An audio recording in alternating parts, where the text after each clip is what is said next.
Hi guys, so I'm here at the gym, and before I start working out, a lot of people have been asking me a little bit more about diet and what are the 5 inflammatory foods that I talk about in the book.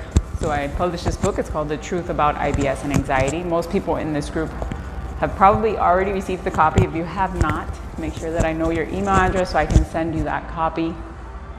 The book is really about tackling inflammation in the body and how inflammation impacts our digestive tract, but can also impact our body in a variety of ways.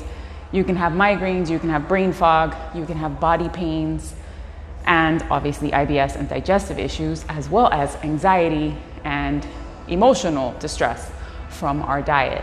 So the 5 inflammatory foods that I talk about, which I found, again, I'm a registered nurse, so I found it through research, through personal experience, and through working with different clients, and also working with physicians to figure out what are these most common foods that have to be eliminated from diets. And there are 5. There are more than that. Obviously, everyone has their own sensitivities and things that need to be eliminated from their diet as they go through the healing process and learn their bodies and create a better balance and remove these inflammatory substances. Usually what I recommend is some form of elimination diet and a FODMAP if you have digestive issues. The FODMAP is a diet specifically to reduce certain sugars and foods that cause a lot of gas and inflammation. I'm kind of kneeling here, so this is uncomfortable. And the FODMAP is kind of complicated for a lot of people.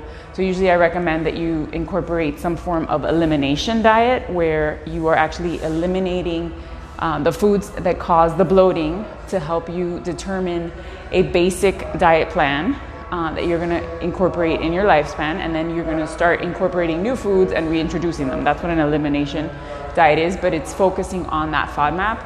I cover that more in my program, but I'm just going to talk about the 5 inflammatory foods today and how these foods can actually impact you in many ways and create different symptoms, not only for adults, but also for children. I'm a pediatric nurse, so I see a lot of children coming in with symptoms of brain fog, being tired, having headaches, body aches, stomach aches, and a lot of them have to do with these inflammatory foods. So the first one is dairy.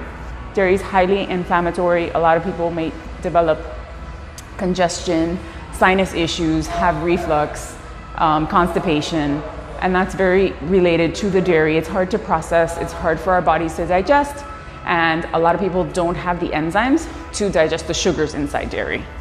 There's also gluten. Gluten is one that's highly inflammatory. I know you've heard, I'm sure, that a lot of people are celiac sensitive, gluten sensitive, or people with IBS are placed on diets that restrict the gluten. Is because it's hard for our bodies to digest it. So the foods that are created here in the United States and around the world have extra additives and preservatives, and the gluten is actually hard to digest and break down, which creates inflammation in the body. Thus symptoms arise. You can have brain fog, you can have digestive issues, and there's a ton of other things. Preservatives and additives is something else that I included on my list because a lot of foods have that. So if you're eating processed foods, I'm gonna get up because I'm super uncomfortable. If you're eating a lot of processed foods, these foods actually are not meant for our bodies to digest. So you can see it in a lot of packaged products, whether they're cereals, granola bars. When they have a lot of ingredients in there, ingredients that you can't pronounce, that you have no idea what the heck they are, really, we shouldn't be eating them. We should be eating ingredients that are very wholesome and pure, and you know exactly what you're eating, what you're putting into your body, because that's what your body's able to break down. So when we see a package of cereal that has 20 ingredients and you don't know how to pronounce half of them, that is what I'm talking about. These chemicals that are added into the foods that make our bodies inflamed and swollen and develop all these symptoms. And as the inflammation accumulates and stress accumulates, the symptoms get worse, and people with digestive issues like IBS, where it's really hard to diagnose, these are some of the foods that you want to eliminate from your diet for an extended period of time so that you can stabilize the way you feel and then slowly start to reintroduce them. Another one is sugar. Sugar is in a lot of the foods that we eat. It is prevalent everywhere. Baked goods have a lot of sugars in them, processed foods have a lot of sugar, and it is really hard to eliminate unless you're reading labels and really paying attention to what you're buying and what you're putting into your system. A lot of the times we also add sugar to things. I know when I was younger, I used to have café con leche, which is the Cuban coffee with sugar, and mine used to taste like syrup. And back then I had so many symptoms. I had chronic migraines, chronic pain, body aches, and I was eating all of these kinds of inflammatory foods. So that is the big one to pay attention to, is sugar. Sugar can impact you and create migraines, it can create brain fog, it can create so many different symptoms, digestive issues, and actually sugar creates a havoc in the digestive tract and allows other things to grow. So it disrupts your normal flora, which is the good bacteria that we have in our digestive tract, and it allows yeast to grow. When yeast grows in our digestive tract and it loves sugar, it wreaks havoc on everything else in the body, and then you start developing more and more symptoms. You might be getting yeast infections and different things, and that can do a lot with the sugar. And I'm trying to think, the last one is corn. Corn is a really interesting one because if you look now, a lot of the products made here are genetically modified forms of corn. So that's a big issue, that we have all these foods that are genetically modified and they're not created the same as what we were used to before. But also corn products are inside everything. Like if you read labels, there's some kind of corn syrup, there's modified food starch, there's cornstarch. All these different derivatives of corn are really hard for the body to break down. If you pay attention to when you eat corn on the cob, when it comes out, it's completely whole. So think about it, if you're eating something and it's coming back out whole, it means your body already has trouble digesting it. So now you break it down to the smallest molecule and then you add it to food in many different forms. Because I'm telling you, you read a box of cereal, it has cornstarch, it has fructose, it has high fructose corn syrup, and then it has regular corn syrup. Why do they have so many versions of corn in there? I have no idea. And then they have milled corn or broken down corn because it's corn flavored cereal or whatever it is. But it's really hard for the body to digest. That one I had to figure out on my own, and that was actually the first thing that I eliminated so long ago because I noticed symptoms right away from eating cereal. And then I noticed it was also in granola bars. And then I started to read labels and noticed how many things have corn syrup and cornstarch. So if you start to pay attention and write down things, it's very, very powerful. One of the things I empower my clients to do is actually keep a food journal. It sounds kind of annoying that you have to write down your food and what your experience was with those foods, but it does help you learn your body and identify when you have trigger foods, because your trigger foods can cause different symptoms. It doesn't necessarily have to be digestive. It can actually be emotional. You can feel stressed out and anxious when you have a lot of sugar. This is something that happens to me. My body is not used to sugar, so I've eliminated these foods for a very long time. And when it comes close to my birthday and I'm eating more cakes and sugars, I'm more stressed out, I have more symptoms, I have headaches, body aches, and I know that it's from incorporating some of these foods that I try to eliminate on a regular basis. One of the things that I was actually chatting with someone with was the gluten was a hard one for me to give up because I loved pizza. So we used to have a family tradition where we would eat pizza every week, and I would have pizza on Friday, and that pizza would stick around in my body for days. I would have a headache instantly, I would have a severe stomach upset, and then I would gain 7 pounds just because my body couldn't process the sugar that's in there, the gluten that's in there, and it would stick around. So think about that. If you are noticing symptoms in your body and maybe you're having weight gain, those are the kinds of things that you want to write down. You want to write down the food that you ate right before you experienced whatever symptom that was, what was the symptom that you had, and see if you can figure out a pattern. It's really, really powerful, and it can help you identify different symptoms that you're having and different body systems. So you might be getting headaches or you might have body aches, but it'll help you identify that and help you in the elimination process, because sometimes eliminating foods can be hard. You can go to a doctor and have food sensitivities and nothing come out. You can go and they can have a ton of things come out. So I find it's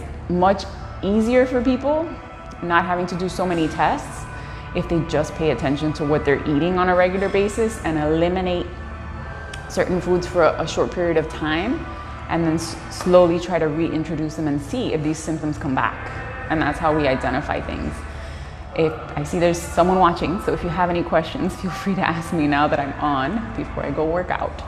But I wanted to get on and say that because I know that these foods not only impact irritable bowel and digestive issues, but they do impact anxiety, they do impact depression, and many of those things. I actually talked about it in a podcast recently with a functional medicine physician. His name is Dr. Federico Martinez, and he does testing on clients, and he does this extensive work, but basically the same thing came up.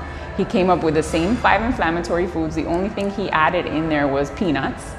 So peanuts are not easy for the body to digest either. They come in the way they're processed is not healthy for us. And that's another one that he added onto the list, but everything else was exactly the same, and how it not only impacts your digestive tract, but how it impacts all your systems and can actually impact even your thyroid. So I see the question. I've been eating far too much junk food, and I know that. Yes, that was actually where I started, so don't feel guilty for any reason that you ate junk food all the time. That's what I realized when I started with my health crisis. When I looked back at my childhood and my teen years, I ate pure junk food. Everything was high sugar, everything was like the sweeter the better.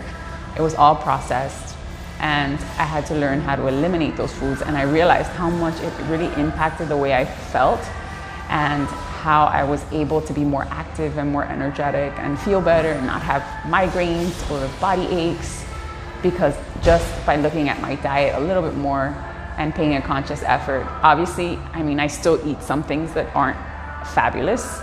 It's an 80-20 rule. You want to eat 80% good, healthy food that's nutritious, and every once in a while you can have a little cheat day and eat something that you enjoy.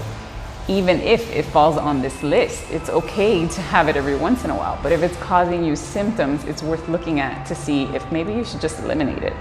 And it's the only person that can decide that really is you, depending on what you're feeling.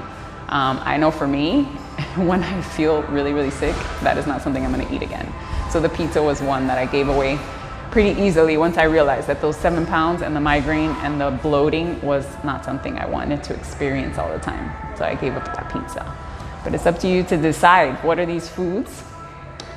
Make a journal, write these things down, and see how your body is reacting to the things you're eating. It's very valuable if you don't mix too many things, which is why I prefer to teach people how to do an elimination diet. Think about when you eat sugar foods, how you feel emotionally. If you get more stressed out that day, then that's something to write down on your food journal. Pay attention to those little things. You might notice that it does impact you, because I've seen it for myself and I've seen it in my clients. When there's any little alteration in their diet, and let's say they had a party and they were drinking on the weekend, suddenly they kind of snap a little bit more, they're a little bit more stressed out. They might have a panic attack and stuff like that, and it's related to the diet changes, because everything else they've been doing. They do a lot of relaxation techniques and they do exercise and all this stuff, but they made one little alteration in their diet and now suddenly these symptoms came back. So it is something to pay attention to. Just keep an eye out for that. If you have any other questions, just let me know and I will create another video, but I wanted to do that quick one. So just to recap, it was dairy, gluten, sugar, preservatives and additives, and corn. And then there was a number 6 that the doctor added later, which was peanuts. So if you can avoid those things and take them out of your diet for a few weeks, you will definitely see changes. What I recommend is definitely an elimination diet. So you eliminate these foods for several weeks and then you start to reintroduce them one at a time. Because if you introduce them all at once, you're not gonna know what the heck is causing it. But if you introduce one thing and eat that one thing for several days, you will see a pattern. So I hope that was helpful. Have a great day. And if you have any other questions, let me know. I believe I already sent you the book. If anyone else wants a copy, make sure I have your email address and I will send it out later today. It's time for me to go work out. Have a great one.